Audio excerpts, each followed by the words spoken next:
Bismillahirrahmanirrahim. Assalamualaikum warahmatullahi wabarakatuh. Kembali lagi di channel Indah Khairil Bariyah. Dan alhamdulillah hari ini dalam keadaan sehat walafiat. Insya Allah Indah selama beberapa menit ke depan akan sharing dengan sahabat-sahabat semua tentang ciri-ciri ilmu yang bermanfaat. Oke, seperti apa dan bagaimana Indah izin share ya teman-teman semuanya. Kita langsung saja izin share berikut. Baik, alhamdulillah. Nah, teman-teman, di sini Indah sediakan slide materi. Mudah-mudahan bermanfaat. Nah, Indah nggak akan lama-lama, tapi akan disesuaikan dengan banyak dari slide ini ya. Baik, di sini ciri-ciri ilmu yang bermanfaat itu seperti apa sih kira-kira? Apakah misalkan ketika kita sudah meraih gelar S2 dan S3, MA dan doktor, kemudian kita belum mendapatkan pekerjaan, apa kira-kira itu tuh ilmu kita tidak bermanfaat? Atau misalkan kita mengajar, kita berbagi kepada orang lain, tapi orang lain tidak menerima. Apakah kira-kira ilmu tersebut tidak bermanfaat? Nah, kita akan bahas ya bagaimana ciri-ciri ilmu yang bermanfaat, dan mudah-mudahan ini berguna sekali bagi Indah khususnya, dan umumnya bagi teman-teman semuanya yang nonton video berikut. Baik, selanjutnya di sini Indah ambil dari perkataan Imam Al-Ghazali. Imam Al-Ghazali dalam Bidayatul Hidayah menjelaskan secara rinci, teman-teman semua. Kelihatan ya? Secara rinci ciri-ciri ilmu yang bermanfaat dan tidak bermanfaat. Bismillahirrahmanirrahim. Wal ilmun nafi huwa ma yazidu fi khawfika minallahi ta'ala wa yazidu fi basiratika bi'uyubi nafsik. Nah, ini ya. Teman-teman nanti bisa baca semuanya. Nanti langsung saja saya baca artinya. Nah, artinya adalah ilmu yang bermanfaat, teman-teman, adalah menambah rasa takutmu kepada Allah Subhanahu wa Ta'ala, menambah kebijaksanaanmu dengan aib-aib dirimu, menambah rasa makrifat dengan beribadah kepada Tuhanmu, serta meminimalisasi kecintaanmu terhadap dunia dan menambah kecintaanmu kepada akhirat. Ya, wa yazidu nih raghabatika wa yazidu fi raghabatika fil akhirah, ya, menambah kecintaanmu kepada akhirat dan membuka pandanganmu atas perbuatan jelekmu, kemudian hingga kau dapat menjaga diri dari hal itu serta membebaskanmu dari tipu daya setan. Ya Allah, saya jika baca-baca ini ya, karya-karya Imam Al-Ghazali ini masih makin banyak mengingat dosa ya, betapa banyak sekali dosa kita selama hidup kita di dunia, termasuk dosa kita kepada diri sendiri, kepada orang lain, kepada orang tua yang mungkin seringkali kita zolim ya, seperti itu. Dan mudah-mudahan dengan materi yang Indah hadirkan malam ini semakin menambah kehusuan kita, semakin menambah rasa takut kita kepada Allah Subhanahu wa Ta'ala, ya, kemudian menambah kebijaksanaan kita karena melihat aib-aib kita. Ya Allah, betapa banyak aib kita, berarti kita mentolerir istilahnya kita menjaga aib-aib orang lain agar tidak disebarkan. Kemudian juga kita menambah rasa makrifat kita, bahwa kita tuh semakin mengenal bahwa Allah itu Maha Pencipta, Allah Maha Penguasa, Allah Maha Kuasa, Allah Maha Raja di hari akhir dan sebagainya gitu. Jadi maka semakin kita berilmu, semakin bertambah juga rasa takut kita kepada Allah, sebagaimana dalam surah Fatir ya, innama yakhshallah min 'ibadihil ulama. Ya, sesungguhnya orang-orang yang takut kepada Allah mereka adalah ulama. Maka kalau misalkan teman-teman semuanya di sini memiliki keilmuan yang sangat tinggi, memiliki gelar yang tinggi juga, harus senantiasa dibarengi dengan rasa takut kita kepada Allah Subhanahu wa Ta'ala. Maka ini teman-teman, Indah berbicara di hadapan teman-teman bukan untuk mendakwahkan teman-teman, bukan untuk hanya berdakwah kepada teman-teman, tapi Indah juga berdakwah untuk diri sendiri, yang senantiasa Indah harus mengkoreksi diri Indah dulu pribadi sebelum Indah berbicara kepada orang lain. Maka melalui YouTube ini insya Allah Indah semakin introspeksi diri, semakin mengkoreksi bahwa diri ini harus semakin lebih baik gitu. Baik, selanjutnya sahabat yang dirahmati oleh Allah Subhanahu wa taala, selanjutnya slide berikutnya Indah membuat nih dari penjelasan Imam Al-Ghazali di atas. Nah, dapat diperinci bahwa ciri-ciri ilmu yang bermanfaat seperti apa? Ada berapa? Ada 7. Ya, Imam Al-Ghazali mengklasifikasikan ilmu dan ciri-ciri ilmu yang bermanfaat itu kepada 7. Yang pertama tadi apa? Menambah rasa takut kita kepada Allah Subhanahu wa taala. Ya, yang kedua, kita semakin menyadari bahwa banyak sekali aib yang telah kita lakukan. Maka kalau kita menyadari aib-aib yang telah kita lakukan, pertama kita harus beristighfar, kemudian bertaubat kepada Allah, dan kita berjanji untuk tidak mengulanginya. Ya. Kemudian yang ketiga, bertambahnya makrifat kita kepada Allah dengan semakin banyak beribadah kita kepada Allah Subhanahu wa taala. Ya Allah, yang dulunya misalkan sholat subuhnya telat, maka lebih semakin hari semakin tepat waktu gitu ya. Kemudian yang dulunya tidak mau bersedekah, insya Allah kalau kita punya niat untuk sedekah, kita Allah berikan pahala yang sangat banyak gitu ya. Kemudian juga banyak sekali ibadah-ibadah yang lainnya yang semakin menambah makrifat kita kepada Allah Subhanahu wa taala. Kemudian yang keempat apa di sini, berusaha untuk meminimalisasi cinta kita kepada dunia. Jadi di saat banyak sekali tawaran-tawaran keduniaan kepada kita, maka perhatikanlah bahwa hari akhir semakin dekat. Ya, auzubillah, semoga kita terjaga dari hal-hal yang bersifat duniawi. Gak apa-apa kita punya dunia, tapi jadikan dunia tersebut untuk mengantarkan kita kepada hari akhirat dan mendapatkan ridho Allah Subhanahu wa taala. Jadi jangan pernah kita berpikir bahwa YouTube kita, penghasilan kita, rumah kita, mobil kita dan sebagainya itu akan menemani kita sampai akhir. Jangan pernah kita berpikir seperti itu.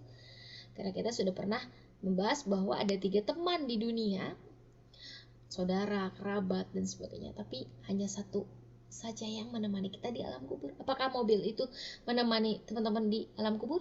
Tidak dibawa ke alam kubur. Apakah rumah dimasukkan ke alam kubur? Tidak. Apakah orang kita cintai juga mau masuk ke dalam kubur? Tidak. Bahkan ketika orang yang kita cintai berbarengan dengan kita meninggalnya, maka di alam kubur kita sendiri-sendiri. Gitu ya. Kan di sini sudah jelas kita harus semakin takut kepada hari akhirat dan mengurangi rasa cinta kita kepada dunia. Kemudian kelima, menambah rindu dan cinta kita kepada amal akhirat. Masya Allah, kira-kira amal apa sih yang belum kita lakukan kemarin? Amal apa yang masih kurang di hari kemarin? Amalan jelek apa yang kemarin sudah kita lakukan, maka kita perbaiki di sekarang gitu ya.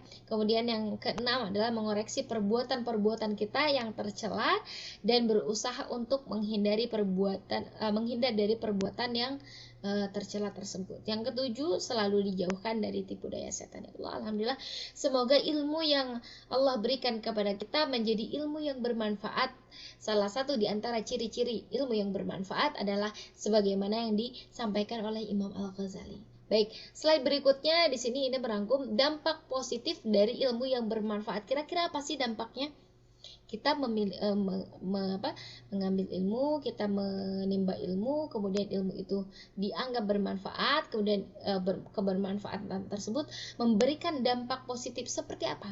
Nah, idealnya semakin banyak belajar ilmu agama, maka semakin kokoh imannya, bagus adabnya, dan bagus pula ibadahnya, dan rasa takut kita kepada Allah Subhanahu wa taala semakin besar. Jadi itu dampak positif dari ilmu yang bermanfaat. Ilmu menaikkan kualitas sekaligus kuantitas iman dan amal solehnya. Bukan ilmu yang membuat pelakunya semakin sombong dan semakin merendahkan orang lain. Gue udah master, gue udah magister, gue udah doktor. Maka pada saat itu memandang orang lain yang ada di sekelilingnya yang tidak kuliah itu rendah. Atau mungkin gue omsetnya udah miliaran nih, gue omsetnya udah ratusan miliar atau bahkan triliunan, punya customer dan seller di seluruh Indonesia bahkan internasional. Dengan hal tersebut malah semakin merendahkan orang lain. Kira-kira ilmu yang teman-teman miliki atau ilmu yang kita miliki itu kira-kira memberikan dampak positif atau tidak? Nah ini ya, yang disebut dengan dampak positif tadi apa? Semakin belajar ilmu maka semakin kokoh agamanya, semakin meningkatnya ilmu, meningkat juga kualitas amal ibadahnya. So di sini selanjutnya adalah dampak positif ilmu yang bermanfaat. Ya, kata Imam Hasan Al-Basri rahimahullah, dahulu jika seseorang menuntut ilmu agama maka tidak lama kemudian terlihat pengaruh positif ilmu tersebut. Pada apa? Pada sifat khusyuknya, ya, tunduk kita kepada Allah Subhanahu wa taala, tingkah laku ucapannya, pandangannya, dan perbuatan tangan anggota badannya. Allah, maka kemarin setelah selesai lulus, ya Allah, saya doa saya adalah, ya Allah, jagalah akhlakku, ya, sesuaikanlah keilmuanku dengan akhlakku. Jadikanlah ilmu yang kami pelajari kemarin menjadi semakin mendekatkan diri kita kepada Allah Subhanahu wa taala. Gitu ya. Disesuaikan antara ilmu dengan ucapan, ilmu dengan tindakan, ilmu dengan hati dan sebagainya. Jadi insya Allah mudah-mudahan Allah pasti akan jaga kita semuanya. Selanjutnya ilmu yang bermanfaat nih menurut Ibnu Athaillah apa? Ilmu yang dituntut tidak sembarang ilmu, tapi ilmu yang bermanfaat dan bisa mendekatkan diri kepada Allah. Saya mau menimba ilmu. Kan talabul ilmi fardhatun ala kulli muslimin wal muslimat. Ya, menuntut ilmu wajib bagi siapa? Bagi seluruh setiap muslim dan muslimat. Maka ilmu yang seperti apa yang harus kita tuntut? Nah, di sini kata Syekh Ibnu Athaillah dikatakan bahwa ilmu yang dituntut itu adalah ilmu yang bermanfaat dan bisa mendekatkan diri kita kepada Allah Subhanahu wa taala. Seperti itu ya, teman-teman semuanya. Dan selanjutnya dalam kitabnya yang berjudul Al-Hikam, ya, sudah sering kita dengar, sudah nggak asing ya, sudah familiar intinya di hadapan kita semua tentang apa itu kitab hikam, ya. Siapa itu Syekh Ibnu Athaillah? Al-ilmu nafi' walladhi yanbasitu fi sadri, ya. Dan ini teman-teman bisa dibaca. Nah, inti dari semuanya adalah ilmu yang bermanfaat itu apa? Ya, yang cahayanya melapangkan dada, ya, fi sadri katanya ya. Kemudian wayan kashifu bihi 'anil qalbi qana'ah. Alah, Masya Allah, dan menyingkap dari bambu. Masya Allah ya. Sini teman-teman nanti bisa dibaca ulang lagi slide-nya dari slide awal sampai slide akhir, mudah-mudahan bermanfaat. Jadi apa? Dalam syarahnya kitab Hikam terbitan Turos, ya, Syekh Abdullah Asy-Syarqawi menjelaskan bahwa yang dimaksud dengan ilmu yang menurut Ibnu Athaillah tadi adalah ilmu yang bermanfaat tersebut adalah ilmu tentang Allah, ya, sifat-sifatnya, asma-asmanya, kemudian dan ilmu tata cara beribadah kepada Allah Subhanahu wa taala dan bersopan santun di hadapannya. Jika kita belajar, misalkan Indah ambil pelajaran atau ambil konsentrasi mata kuliah atau ambil penjurusan magister kemarin tentang pemikiran politik Islam, maka jadikanlah ilmu tersebut untuk apa? Untuk memberikan pengetahuan kepada masyarakat. Bagaimana ilmu, bagaimana data dan fakta yang benar, gitu ya. Ini jadi koreksi juga buat Indah. Kira-kira ilmu yang Indah ambil itu bermanfaat gak ya bagi orang banyak? Bermanfaat gak bagi hazanah ilmu pengetahuan yang ada di Indonesia dan sebagainya? Pokoknya jangan pernah sesuatu yang kita ambil itu sesuatu yang malah menjauhkan diri kita dari kebermanfaatan untuk manusia. Maka udah gak sabar nih sebetulnya kapan Indah bisa bermanfaat untuk orang banyak. Nah, salah satunya adalah dengan cara sharing-sharing di YouTube ini ya. So, selanjutnya adalah kalahkan nafsu dengan ilmu. Ya Allah, nafsu semakin besar bertemu dengan orang-orang yang karakternya seperti ini, ada yang bikin marah, ada yang bikin emosi dan sebagainya, pokoknya maka apa yang harus kita lakukan, ya, yang harus kita lakukan adalah harus mengalahkan nafsu kita dengan keilmuan yang kita miliki. Allahumma. Nah, di sini ya ada Nabi Shallallahu Alaihi Wasallam bersabda, Allahumma inni a'udzubika min ilmin la yanfa. Ya, Allahumma inni a'udzubika min ilmin la yanfa. La yanfa. Ya Allah, aku berlindung kepadamu dari ilmu yang tidak bermanfaat. Maka ini harus dibaca sebelum kita memulai untuk mencari ilmu. Nah, nanti kita dakwamkan, Allahumma inni a'udzubika min ilmin la yanfa.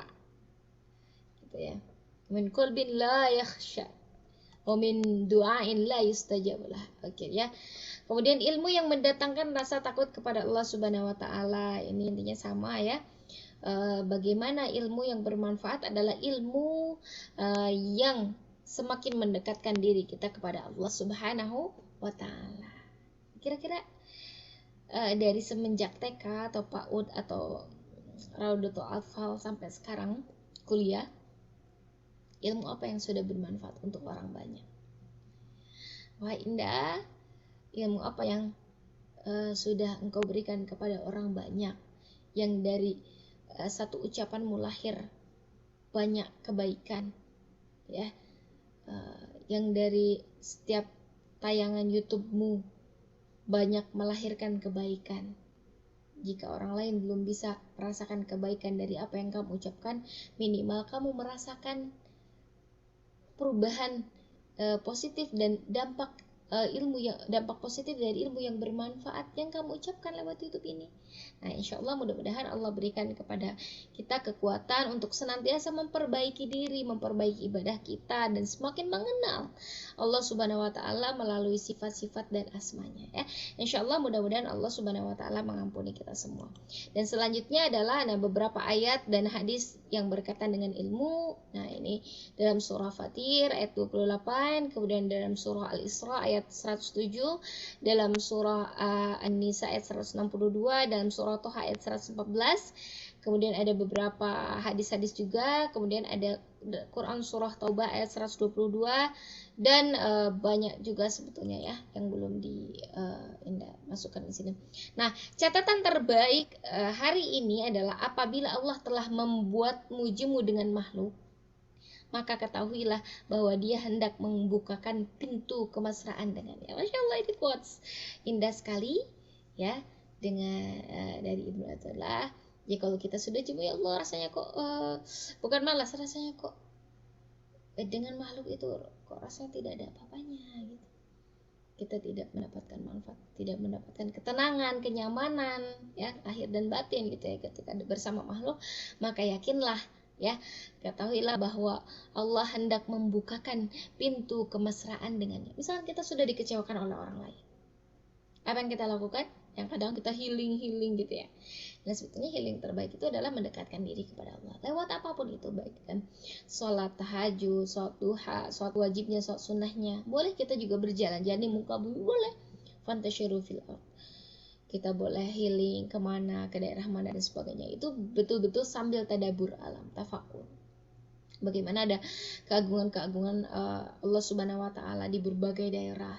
Gitu, bahwa Allah telah menciptakan sesuatu. Misalnya kita melihat hewan itu tidak diberikan akal, sedangkan kita manusia diberikan akal gitu ya. Pokoknya akan semakin menambah kesyukuran kita ya. So, itu saja yang bisa Indah sharing ke teman-teman semuanya.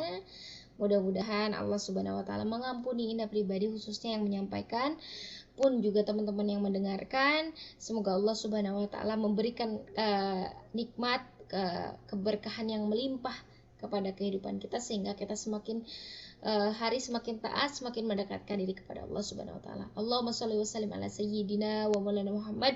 Allahumma inni a'udzubika min ilmin la yanfa, min qalbin la yakhsha, wa min du'ain la yustajab.